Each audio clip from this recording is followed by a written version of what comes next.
আমিরুল মোমিনিন ওমর ইবনে খাত্তাব রাদিয়াল্লাহু আনহু বলেছেন, আমি রাসূলুল্লাহ আলাইহি ওয়াসাল্লামকে বলতে শুনেছি, সমস্ত কাজের ফলাফল নির্ভর করে নিয়তের ওপর, আর প্রত্যেক ব্যক্তি যা নিয়ত করেছে তাই পাবে। সুতরাং যে ব্যক্তি আল্লাহ ও তার রাসূলের জন্য হিজরত করেছে, তার হিজরত আল্লাহ ও তার রাসূলের দিকে হয়েছে। আর যার হিজরত দুনিয়া পার্থিব বস্তু আহরণ করার জন্য অথবা মহিলাকে বিবাহ করার জন্য, তার হিজরত সেজন্য বিবেচিত হবে যে জন্য সে হিজরত করেছে।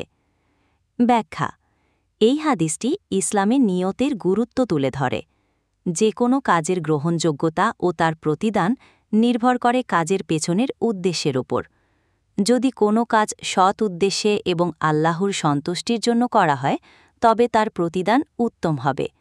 কিন্তু যদি একই কাজ পার্থিব কোনো লাভের জন্য করা হয়, তবে তার ফলাফলও সেরকমই হবে।